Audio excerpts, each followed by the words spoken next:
So the slides and the files are also in your folder. If you go to day 4 hands-on or something like that, and MetaboAnalyst demo or MetaboAnalyst hands-on session, the data files have been uploaded, and so that was exactly the idea. So you get a chance to play with them because you don't need to. I mean, it's a web-based tool, obviously, so you can just sort of try them on your own, or you can try them tomorrow. I mean, either way, it's fine.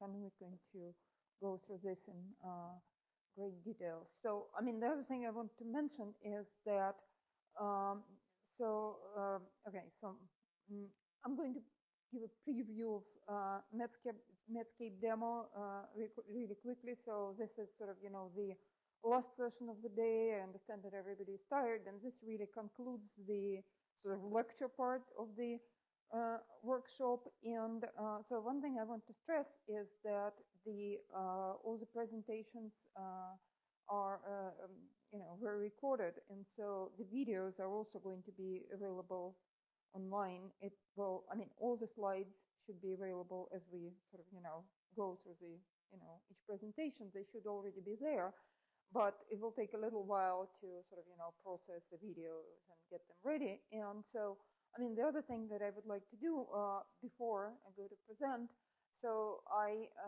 if you go to the opera after the last intermission, they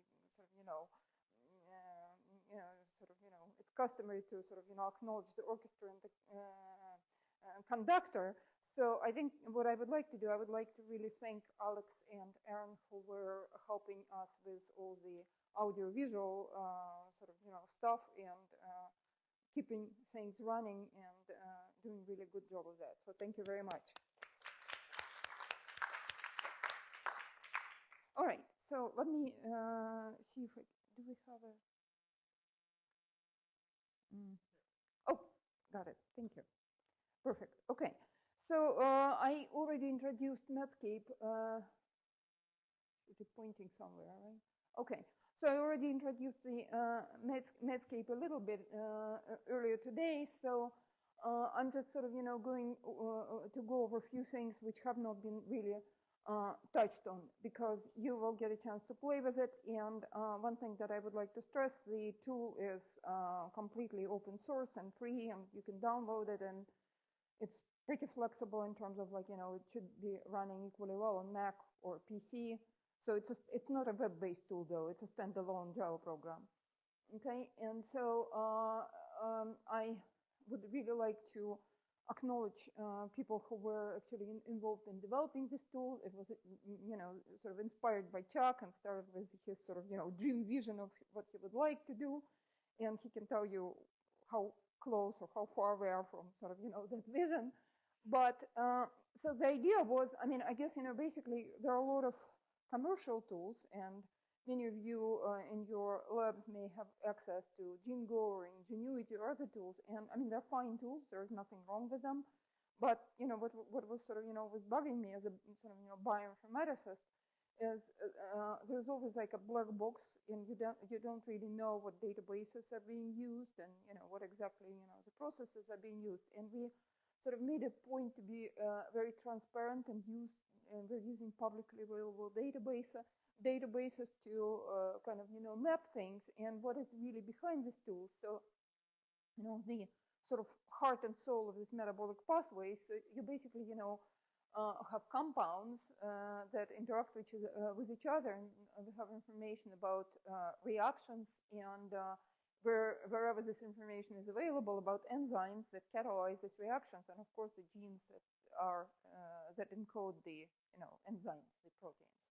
Okay, and so I would really like to acknowledge the people, the actual the developers. So Bill Duran, who many of you have met, and who will be leading the demo tomorrow along with Marcy Brandenburg, who is basically solely responsible for all our manuals and instructional materials from MetScape, which are I think really, really good, and without her we would be lost, and you guys would be lost too.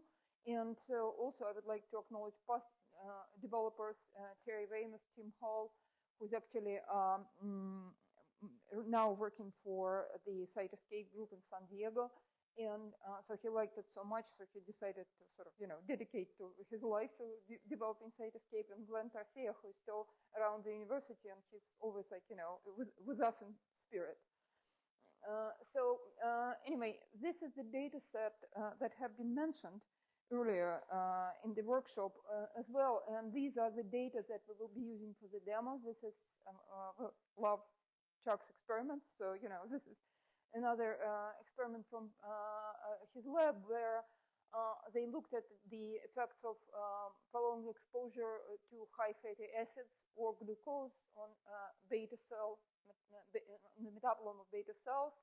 And so the beta cells, cell line, I don't know what cell line it was, but the cells were incubated with either fatty acids or glucose, and then they were washed with a buffer, and then then cells were stimulated with 10 millimolar glucose, and so the metabolism was quenched, and metabolites were measured at 3 different time points. And so this was actually a targeted study, but they measured quite a large number of metabolites. And so this is sort of a representation of changes, and metabolites are arranged by classes here, and this sort of represents a fold change. So these are the data where we'll be looking for sort of tomorrow. And so basically this is sort of an overview of the MetScape. And quite honestly, I have not, and I've been working with Cytoscape for a number of years, and I'm still struggling, and I have to sort of represent the results either on the slide or even worse in sort of journals for for a publication. So I will not, given the late time in the day, I will not really spend time in sort of explaining the tool. I mean, they're perfectly there are many very good ways to sort of explore the data and zoom in and out, and this is really much better done live. So I don't want to, I have a number of these images, so I'm just going to sort of click through them quickly, and I promise that you will have ample opportunity to sort of explore that, right? So basically, initially the data looks like a hairball, but what we did, we invested in a lot of sort of filtering mechanisms, so you can quickly zoom in into sort of data that are of interest to you. And I mean, the other thing that we have done that is definitely much better seen in the tool, there is actually a way to sort of look at multiple conditions and time points in a more sort of an animated view, and this is sort of kind of cool. I don't know how scientifically useful it is, but looks cool. So anyway, so you can do a number of things. It's a pretty versatile tool. So, and so the last thing I want to say is that it has been pretty popular. So Bill tells me that as of last week, we had like something like 7,500 downloads. We're not quite there. We're not quite as far as MetaboAnalyst is, but I think people are getting some use out of it. I mean, the other thing that I didn't sort of drill on, it was done several years ago, and so, but one thing we wanted to do, we wanted to sort of give people an ability to load their gene expression data as well as metabolomics data, and so it's a sort of it's not nearly as sophisticated as where we would all like to go with omics integration, but at least you can sort of begin to explore your data. And one of the ways to do that, we sort of in addition to loading just gene expression data and metabolomics data, we provided sort of tools for loading enriched pathways that you might have identified from your gene expression data. And so we like this program that is called LRPath, that is based on logistical regression, and we mentioned a number of different methods for doing enrichment analysis. But it's a pretty standard sort of file which has sort of name of the pathway and some significance measure and the genes that drive that enrichment. So if you have this sort of data you're interested in, I don't think it's part of the demo, but again, I mean, they have a very elaborate video tutorial, and you may be able to see that. And so the other things that I would like to sort of mention, over the years we were sort of exploring different sort of sort of related tools, and I'll mention a couple of these real quickly next. So I guess, so initially MetScape was conceived as a pathway mapping tool, okay? And so one thing that we sort of very quickly, as well as other people, and this has been talked to throughout the presentations, was that our knowledge of metabolism is somewhat limited, right? And so not everything maps sort of, neatly into this canonical metabolic pathways, right? And so if you think about basically, this sort of, in real terms, so these are sort of, these different techniques that we talked about. So at the end of the day, basically, we can identify, I mean, remember, you can only, well, with the exception of Mamichog, I mean, for the sort of, standard pathway mapping tools that, most pathway mapping tools, you can only map known compounds to pathways. And if you're sort of, at the end of the day, we have identified 300 known metabolites in non-targeted studies. That's not a whole lot. And when you sort of, go on to map them to metabolic pathways, if you for example, you analyze them in plasma, it turns out that, half of these 300 compounds you cannot map because some of them, I guarantee it, will be some sort of bacterial metabolites, which we humans do not make, right? So they will not be part of this sort of metabolic pathway maps. There will be probably, some exogenous compounds that come from either sort of, the environmental, some environmental origin. There will be nutritional compounds and a number of quote unquote non-human metabolites, right? So this is the chief reason. I mean, the other sort of pesky technical reason is that there is no single stable compound identifier. By the way, all these sort of, things that I'm talking about here, I mean, they're equally applicable to all the tools that we talked about that, sort of under the hood, when you need to map your metabolites to metabolic pathways or whatever, like predefined biological categories. In the compound, in the gene world, it's more or less solved problem, right? But in the compound world, it is still a huge problem, and many of us are sort of, struggling with this, and so this is a serious issue, right? And so, the problem is further compounded by the redundancy of the sort of, results, which we talked about a lot, so I'm not going to repeat that. So this is essentially, the same type of pie chart that, was shown several times. So what do we do about it? How do we sort of, overcome this thing? So our group here, I guess, one idea was we really wanted to push this, and this, George, I think, mentioned the sort of and Jeff mentioned exploring sort of, literature annotations for metabolites. And so, sorry, I just wanted to sort of, show you. I mean, I guess, I think this sort of, sums up the limitations of pathway mapping. So Tanu and TM told you about our wonderful lipidomics platform and how many different lipid species that they can identify. But what happens is, so, you take this data and you think, okay, great, I'm just sort of, going to go and map them to metabolic pathways. So I tried that.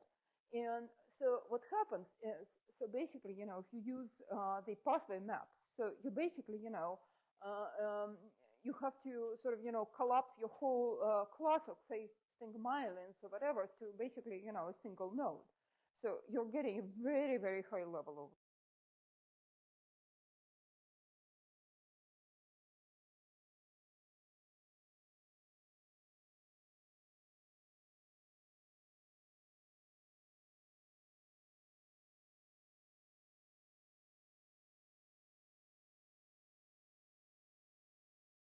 right? So, I mean, almost to the point where it's like meaningless. You don't care, like, well, I mean, a lot of times, like, a lot of triglycerides can be sort of, up or down or whatever. So, I mean, it's not completely useless, but, it's close to being, I mean, so it's not particularly useful view either. So basically, this is a class level network, if you will, for lipids at least, right? So this is like, the MetScape network. So anyway, so given this sort of, limitations, our first thought was, to basically take the metabolites and take the sort of, literature annotation, see what we can do to improve the annotations of metabolites using published literature, because, I mean, this is obviously a very rich source of information. And so with this idea in mind, basically, we created this sort of, web-based tool and the data set that is called Metab2Mesh. And these are my colleagues who were sort of involved in doing this work. And this was published several years ago. But basically, we started with entire sort of, set of PubMed articles. And every year we download the entire PubMed and update this data set. And then we took PubChem database, which is an order of magnitude bigger than, say, KEGG database, because it has, like, all kind of chemicals and all kind of compounds, right? And then basically, what we did using the the information available from PubMed, and so the National Library of Medicine annotates PubMed, articles with medical subject headings or mesh terms. And so we basically, sort of use this mapping from PubChem compounds to published biomedical articles. And this is a huge body of sort of, this is a huge amount of information. And so if you just sort of map them, you're getting a lot of spurious hits. And so to kind of, try to make sense out of it, we basically decided to use Fisher's exact test to identify the most significant associations. And as a result, we basically, what we were able to do, we're able to map the PubChem compounds to sort of, biomedical literature. And this is the tool where you can sort of, it's not, to be honest with you, I mean, it's not that powerful, because basically what you can do, you can search sort of, one compound at a time. Like I'm searching cyclic AMP here, and you're getting a list of mesh terms that have been linked to it. And from here, you can basically go to PubMed articles. But what we really wanted to do, we really kind of wanted to fold it into sort of, this network tool that we have. And so basically, what we did, we created another Cytoscape plugin that we call MedDisease, and it's also downloadable from Cytoscape, and it works well with MetScape. And I think you will have a glimpse of that tomorrow, where sort of, any metabolic network, you can basically, if the compounds have been linked to any published articles, you should be able to quickly get to the information about, like, if they were linked to any of the disease terms. And from there, you can actually go to the literature, okay? So that's sort of, one approach. But this is still sort of, this still doesn't get us over the sort of, so, I mean, it has certain biases. So what if sort of, not a lot have been published? I mean, I guess, what we really wanted to do, we really wanted to explore something like data-driven, right? So what we want to do, we want to explore the patterns in the data, and we want to go beyond what sort of, was talked about, like, PCA or, like, modeling techniques, which sort of give you a first sort of glimpse and first approximation of the data. And so again, looking back at gene expression data, where, a lot of these ideas have been sort of, tried, one thing that people tried to do early on was to say, well, gee, these genes are correlated, so they must be involved in some kind of, like, common process, and so on and so forth. This sort of, idea of guilt by association, okay? And so the first thought was, okay, well, let's just look at things that are correlated. Well, it turns out, and we were, like, very excited to this idea, and we came to George and we said, well, we want to look at this sort of correlated metabolites. And first thing that George said, he said, no, you don't want to look at Pearson's correlations. And the reason you don't want to do that is because if you have a situation like this, when you have metabolites like, M1, M2, like, so M5, and they're, let's say they're in a common pathway and they have this type of relationships. So, basically, if you look at sort of, based on sort of, how they're changing in a particular sort of, experiment, if you look at their correlations, you will get a picture like this. They will be highly sort of, they will all be correlated, and you will not be able to tease out this type of relationship. It turns out that in order to do this, you sort of, need to do something a little bit trickier. You need to look at partial correlations. And so basically, this idea has been explored by the group from Munich, where they looked at a data set, basically, that contained different classes of metabolites, and this shows their data, basically, the comparison of, like, when they looked at Pearson's correlations versus when they did partial correlations, okay? And so this is a beautiful work. And so when we looked at it, I mean, and they had a beautiful data set. And the beauty of it was mentioned several times here today, that it's very important, like, number of samples versus number of features that you're analyzing. Turns out that in this study, and they used Biocritis platform where they measured 150 metabolites or so, right? And this is from a really large German population study where they had over 1,000 samples, okay? And so in this situation, I think, they had essentially the ability to do this partial correlations, because it turns out that this sort of, way of estimating these partial correlations, this technique, I mean, is really sort of, very hard to, sort of nearly impossible to calculate in a situation where you have fewer samples and metabolites. Fortunately for us, George and his then graduate student who since graduated, and now he's going to be a faculty at Cornell starting this fall, I believe. And so Samantha Basso were working, and so part of Samantha's thesis was sort of, developing the methods for estimating this partial correlation networks in the situations where you actually that are more sort of, realistic for the metabolomics studies.